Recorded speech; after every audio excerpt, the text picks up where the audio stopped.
চলমান যুদ্ধে ইসরায়েল ও যুক্তরাষ্ট্রের অবস্থা অনেকটাই নাজুক হয়ে পড়েছে। টানা 1 মাসেরও বেশি সময় ধরে চলা এই যুদ্ধে যুক্তরাষ্ট্রের সবচেয়ে আধুনিক অস্ত্রগুলো যেন মুখ থুবড়ে পড়েছে, আর ইসরায়েলেও দেখা দিয়েছে সৈন্য ও অস্ত্রের সংকট। এমন অবস্থায় ট্রাম্প আশা করেছিল পারমাণবিক শক্তিধর ফ্রান্স তাদের পাশে দাঁড়াবে। প্রবাদে আছে, হাতি যখন বিপদে পড়ে চামচিকাতেও লাথি মারে। ঠিক ট্রাম্পের অবস্থাও এখন এমনটাই দাঁড়িয়েছে। এই যুদ্ধে ট্রাম্পের অবস্থা যখন ভয়াবহ খারাপের দিকে যাচ্ছে, ঠিক সেই সময় মিত্রদেশ হয়েও যুক্তরাষ্ট্র ও ইসরায়েলের পাশে না দাঁড়িয়ে এবার ইরানের পক্ষে সরাসরি অবস্থান নিয়েছে ফ্রান্স।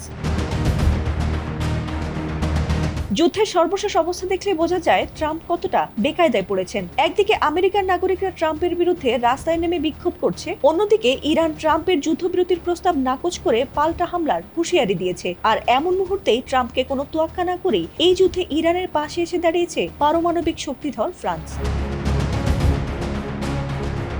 এই যুদ্ধে ট্রাম্পকে জিততে হলে পারমাণবিক অস্ত্রের ব্যবহার ছাড়া আর কোনো উপায় নেই। তবে এটিও ব্যবহার করা ট্রাম্পের জন্য এখন এত সহজ নয়, কারণ রাশিয়া, চীন এবং সর্বশেষ ফ্রান্সের অবস্থান দেখে বিশ্লেষকরা মনে করছেন ইরানের সাথে চলমান এই যুদ্ধে খুব শীঘ্রই পরাজয় মেনে নিতে হতে পারে ট্রাম্পকে, আর এটি কোনো চুক্তির মাধ্যমেই হতে পারে। যদি এমনটি না হয়, দিন শেষে ইরানের মতো ইসরায়েল ও যুক্তরাষ্ট্রকেও চরম মূল্য দিতে হতে পারে।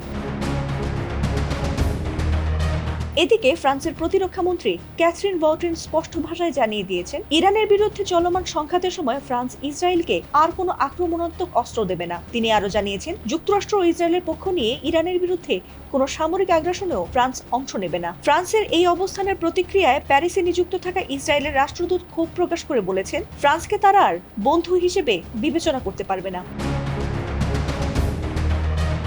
ফ্রান্সের হঠাৎ এমন অবস্থান যুক্তরাষ্ট্র ও ইসরায়েলের মাথা ব্যথার কারণ হয়ে দাঁড়িয়েছে। তবে খুব শীঘ্রই মাথা নত হতে যাচ্ছে ট্রাম্প নেতানিয়াহুর। ইরানের কাছে কি তাহলে পরাজয় বরণ করতে হবে ট্রাম্পকে? সেটি সময় বলে দেবে।